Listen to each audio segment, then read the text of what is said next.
So we go back to SmackDown. And again, here comes the Bloodline and Paul E to the ring, and it's blacking out again, the picture.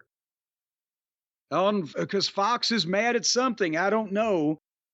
And when it came back on, Paul had just started speaking. But he barely got anything out when Solo holds his hand out for the microphone, and Paul registers shock. And the people go, ooh. And then they already start chanting, we want Roman. We want Roman. Oh, this thing is made already. It's made. Roman Reigns has gotten over more than anybody in AEW by just not being there. It's like Sting. He was never more interesting than when he didn't wrestle. Well, I mean, yeah, I don't know if I'd phrase it that way in this particular. When he just stood around and watched like the rest of us, he was never more interesting than that. Never more interesting. You got me there. But I think Roman will pick things up. But anyway, Solo starts to talk and he gets booed big. And he immediately introduces, what did we hear earlier? Solo had told Paul that Jacob Fatu was not there. Well, he introduces my enforcer. So we got the right-hand man. We got the notorious, the infamous. The infamous, and we got the enforcer. Jacob Fatu, and they have given him. Did you see the difference in this entrance and maybe what we get for either one of the Tongas? He's got the ominous music. He got pyro. He's got a werewolf logo on the screen. And a big entrance, and down he comes, and he has dropped all kinds of weight. That may be why we haven't seen him yet. He's in great shape. Really made an effort. I mean, from what I saw him 5 years ago, he's 5 years older now than he was when I met him in MLW, and probably 40 pounds lighter, I bet you. And anyway, they went to break on his entrance. And we'll be right back. Oh, my God. And people are like, oh, shit, what's going to happen next on a fucking guy walking to the ring? They have broken this down so simply. So when they came back, all of them are in the ring, and Solo, it's the acknowledgement ceremony.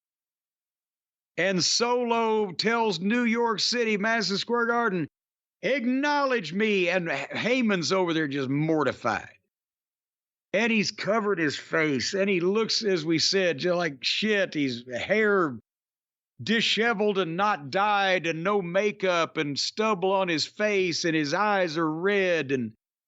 And then Solo has each one of them step up. My right-hand man, Tama Tonga, acknowledge me, and he does. And then my infamous whatever, Tonga Loa, acknowledge me, and he does. And then my enforcer, Jacob Fatu. And you can already, he's got the personality. He came around, and the most personality of the acknowledgement was Jacob Fatu. He had the most fire to him. I acknowledge you. I love you. I love you. And then Solo turns to Paul. And he tells us, this is your chance. Don't blow this. And they bring out the red lei, the tribal chief ceremonial necklace that last we saw it was involved with The Rock and Roman, right? You think of it, you think of Roman Reigns, and that's the big moment there where Heyman starts screaming, no! No! He looks at, he's like, oh my God, where'd you get that? Where'd you get that? And Solo hands it to him and to Paul, and he says, acknowledge me as your tribal chief. And he sticks his head out for Paul to put the deal over him. And Paul now he's crying and trembling. And again, masterful. And he says, I acknowledge you.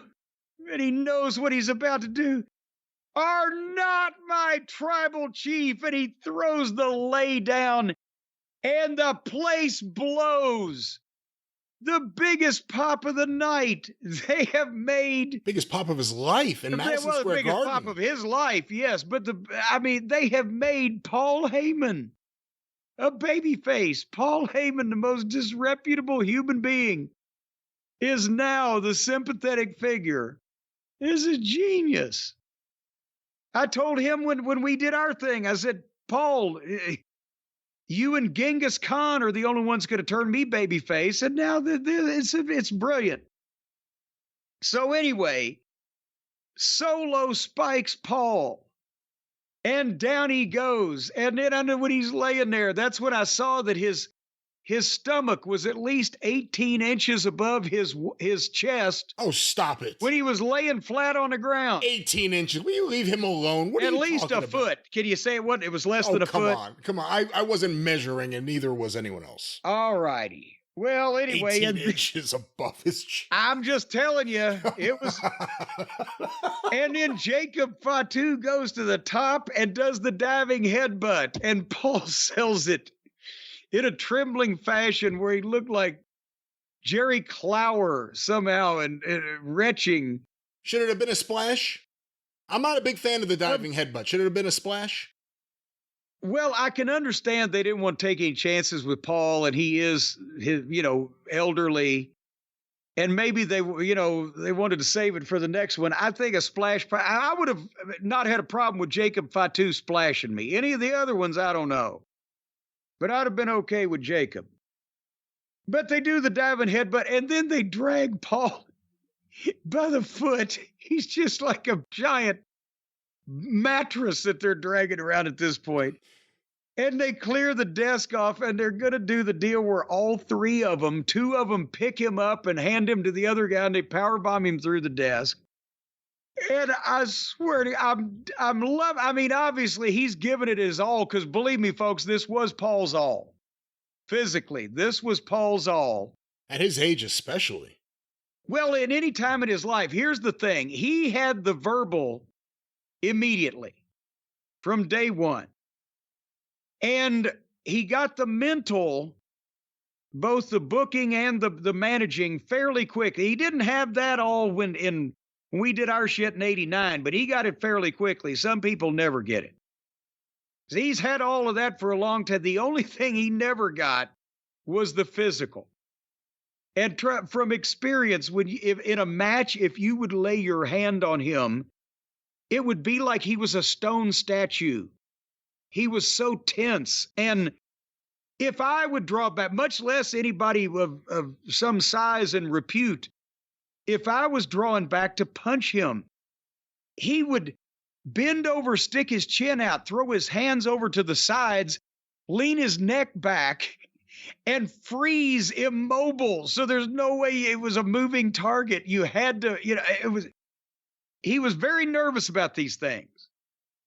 So the thing is, they're trying to get the two Samoans, the Tongas, are trying to get up under him, and he ain't giving them any help at all.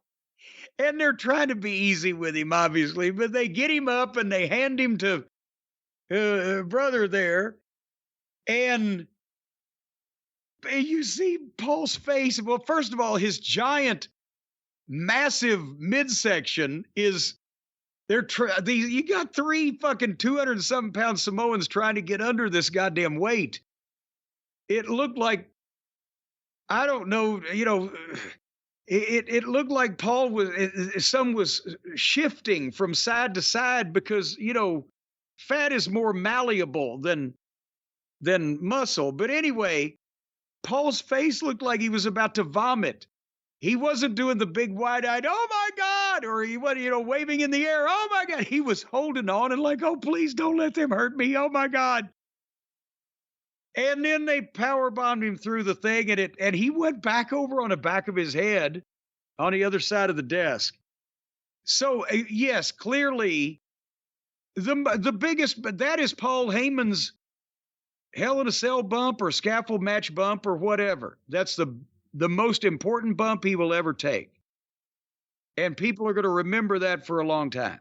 And for a kid who grew up going to the Garden, getting access, shooting ringside at the Garden as a teenager, I can't think of a bigger moment than to get the biggest babyface pop in Madison Square Garden.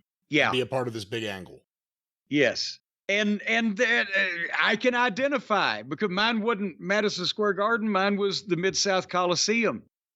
When I was standing there in the ring, you know, about to be pile driven by Jerry Lawler, right? Oh, shit. But anyway, so they laid him out and they throw the fucking fingers up, and Jacob puts the lay around Solo's neck, and he is now the tribal chief, and the wise man has been excommunicated. And again, you know, brilliant. And because now Paul is in the position that I was in when we did our deal in WCW, in that I may have been a prick, but I was their prick. People, I'd been there, the people were used to me. But all of a sudden, this new prick, an outsider prick, comes in from New York up there. And so Paul, now he's been inducted in the Hall of Fame. And the people associate him with Roman Reigns, and they want Roman back to fuck with this Solo. And the way they manipulated it, it's perfect. So once again, bravo, but also you can make anybody a babyface if you do it right. Imagine that. This was great wrestling TV. This was a hot ending to this show. Things keep heating up. When does Roman come back? It's amazing that he's going to come back to defend the honor of Paul Heyman. But that's really what it is. He has to come back because, you know, Paul got hurt. The other thing is, you know, they made a thing of taking the other baby faces out earlier in the show. Heyman had an interaction in the past with Cody where they acknowledged, because of Dusty, some sort of respect before he, you know, did his Bloodline thing. Right. The other person who's out there, if someone was coming to defend the honor of Paul Heyman, Brock Lesnar. Ooh, and it's about time Brock's heat subsided, isn't it? You would think if he was ever going to come back, it would be at some point in the near future, especially considering his age and everything else. But you need people who are who else might at least be willing to hear Paul Heyman out if he needed a helping hand? CM Punk. Yeah, now the only thing that complicates that is he's in the middle of the stuff with Drew. But well, again, but I'm saying this is a long-term. Yeah. This ain't going to be over quick. And they kind of showed that, last week's SmackDown. The show opened with Punk, and then Heyman came out. I'm begging you to get out of here. The Bloodline are coming. So, and they revealed that he had a deal. Punk had a deal, or not Punk, but Paul had a deal with Roman Reigns that Punk was hands off because he's personal to me. They revealed that last week. So there's all kinds of different ways they can go, and there's so many stars. And now they're making Jacob Fatu again. That's what I talk about when I say somebody comes out and makes an impact. And we haven't even seen him wrestle yet. That's going to really blow everyone's mind. So it's a really hot period. It's you know, I know a lot of people blame the downfall of AEW's popularity strictly on the rise of WWE's, but it's not that simple. Who does that? I've seen people say that a lot of it's a perception thing because WWE is so hot, so it's easy to critique AEW and pick apart all these things that aren't there. I mean, that's the thing. You watch this SmackDown, they've got hot angles. They've got people introduced who are instantly in the mix and people care about them. Not just Jacob Fatu, Tama Tonga. It worked right away. Right away.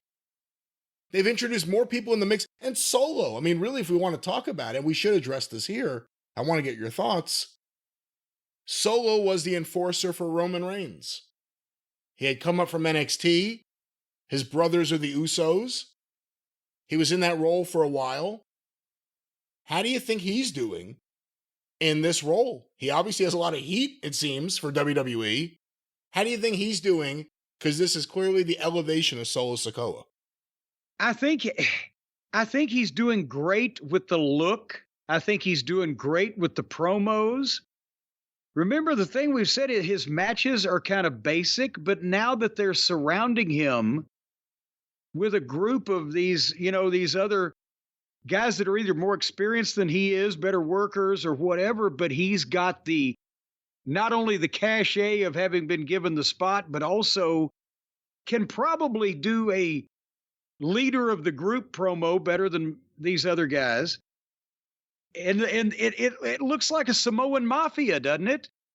Kind of the gang that he's put together, these, international gangsters from around the world wearing these black leather gloves. I think he's doing great. And we haven't even seen Heckel yet, who's the giant of the family, and apparently there are a few other people signed, or there's something going on. It's going to be it's an exciting time to watch WWE. Who's going to be Solo's wise man? Well, is he going to have one? Does he need one? Or does he think he knows everything for himself? We see people, that's a very good point, because that's a way to play it, that he thinks he's smarter than he is, and that's what caused this whole problem. A lot of people online think it should be you. Well, and again, I have nothing against Solo. You said the one person you would come back to manage would be Jacob Fatu. I did say that, didn't I? We have the tape. Let's go to the tape. Jace, play the tape. No. What I said was, if I was going to come back to manage anybody, it would be Jacob Fatu, but I'm not going to come back to manage anybody. But honestly, this would be managing a whole group, and well, I'm old and my bedtime is earlier these days. You get the promo against Heyman. Well, we'll talk about it later. I'd need to hear the money and the intellectual property rights clauses. Based on one last thing on this, based on the timing where we are now, do you see it as Roman Reigns has to come back for SummerSlam against Solo, or do you still think that there's time to play this out and not have him come back so soon? I really don't. I'm not against, but we're in July and SummerSlam is August. I'm not against Roman coming back, but I don't know if it has to be that way, because here's the thing. If Paul hasn't talked to Roman, that means for whatever reason that they're going to reveal, or wherever he's been or whatever he's been doing, it's not like Paul can just now say, well, boy, I've needed to talk to Roman for weeks, but I've been taking Solo's word for it, but now they've beat me up, so I'm going to call Roman. No, it's the opposite. See, I think that's what the play is. Roman sees this independent of everyone that he's not talking to. And Roman shows up to address this. Probably not to attack these guys. But the question is, Heyman just got attacked. We saw Tony Khan get attacked by his top heels with his dad looking on. By the next week, it was forgotten. It wasn't played up right or anything. What I'm thinking is that Heyman tries to find someone else to just not go for revenge, but just keep an eye on him or whatever, because he can't get a hold of Roman. But then Roman eventually shows. I'm saying Brock, yeah. SummerSlam wouldn't be bad, but they've still got other things they can do before Roman shows up, depending on what their story is going to be for where Roman has been and why. If it's some personal fucking head thing he's been going through, that he went to Tibet, he didn't know what was happening, I don't know. Then you got all kinds of time to play with it. You want to talk about good booking? Everything makes sense with this, even if they don't know where exactly they're going at all times. It all ends up making sense, and it pays off. You've been watching for a while. We've been talking about the Bloodline, weekly for at least 1.5 years, 2 years. Yeah. We're always guessing. Yes. Where could they go? It hasn't gotten boring yet. It's like Jimmy Hart against Jerry Lawler. It hasn't gotten boring at all yet. And with the adding all these new names that we had, what was it, 6 months ago, we didn't think, well, they'll just pick up Tama Tonga and Tongaloa and we'll love it all. So because remember we were thinking, well, how many guys are going to be on this side? Where Jacob Fatu, could he be with the Roman Reigns contingent, or where's The Rock going to finally come back and land in all of this? Well, now they've got a brand new heel group with people that can get heel heat because they haven't been there so long that people started liking them because they're cool. and they can wrestle a group of people who, when they return or get all together, the people like them because they're cool. Imagine that. Well, that was SmackDown, and again, 2 weeks in a row, no Uncle Howdy nonsense on this show. So it's a nice, again, I didn't really care about the three-way matches. I said it before, I'm sick of three-way matches. It's lazy. But a nice break of pace from the spookiness on Raw. You know what Paul Heyman wished that was laying on top of that announce desk when he got powerbombed on it by those vicious Samoans and or Tongans? Pastrami. A Helix sleep mattress. That was my second pick. Yes, ladies and gentlemen, if you're a heel wrestling manager about to turn babyface and you're morbidly obese and elderly, and a group of angry, pissed-off Samoans are going to powerbomb you through the announce desk, put a Helix sleep mattress on top of that bad boy, and you will fall into dreamland while at the same time you are being powerbombed into oblivion. Because the Helix sleep mattress can make anything comfortable. It can cushion any blow. Let's say that you're another hardcore garbage wrestler that wants to dive off the balcony and put some son of a bitch through a toilet seat head first the wrong way. Well, if you put a Helix sleep mattress down underneath all that stuff, you're just going to bounce right back to your feet like you were bouncing on air, because that's the secret of the Helix sleep mattress. Did you know, Brian, that most of the Helix sleep mattress is air? Because air and oxygen are part of our daily life. And so that's why you just fall asleep like you're floating on a cloud in any of the models of Helix mattresses, the ones with memory foam layers. Memory foam labor. This is something I want to hear more about. How does that work, Jim? You can also go into labor on these mattresses. Memory foam layers provide optimal pressure relief if you sleep on your side. They've got a model with more responsive foam to cradle your body like a little baby, with essential support in the stomach and back sleeping positions. They've got cooling features. They've got spinal features. They can give you a spinal tap on a Helix sleep mattress. You'll never feel it. Were you aware of that, Brian? I don't think that's in any way a proven thing. Now, again, let's just make sure we differentiate between Helix sleep mattresses and whatever would cause someone to need a spinal tap. Well, they have nothing to do with one another. If you were sleeping on a Helix sleep mattress your whole life, you wouldn't need those pesky spinal taps. That's another thing you got going for you. Nor anal probes, because Helix sleep mattresses cradle you in such a position that you digest your food much more effectively. And folks, they come with a 10 or 15-year warranty, depending on the model, and you can keep one of these bad boys in your home for 100 nights and sleep on it or eat on it or do all the other things people do on a mattress on it. And if you don't like it, they'll give you your money back and they'll sell it to somebody else who will appreciate it and give it a new home. No, let's not say that, because we don't know anything about what they do with any return mattresses. We shouldn't even focus on return mattresses. I can't even say it. We shouldn't focus on return mattresses. We should focus on good things like how comfortable these mattresses are, how wonderful they are. We have a few here in the house. I know you have some over there. Everyone loves them. We love sleeping on them. The big thing people think of with mattresses. Harley loves them too. All right, good for Harley. Harley loves them. She sleeps on her back and does the dead bug thing with her feet up in the air every time she gets on a Helix mattress. Well, you know the reason why you don't hear about any return mattresses that Helix then has to repurpose some. That's because there are none. Nobody in their right mind would send this back. It's a bargain at twice the price. And right now, ladies and gentlemen, our friends at Helix, and that's Helix, it's like Felix, but get the F out. Helix is offering up to 30% off all mattress orders and 2 free pillows, because you can't have a mattress without a pillow. They go together like peanut butter and jelly. And all you got to do is go to helixsleep.com/JCE. That is helixsleep.com/JCE. And you're going to get up to 30% off all the mattress orders and the 2 free pillows. And potentially you'll be able to cushion the blow should you get thrown out of your bed through the Spanish announce desk. And Brian, I'll tell you, I think that's the best deal they can give you. Not only protecting your body from injury and giving you a good night's sleep, but up to 30% off, and the pillows.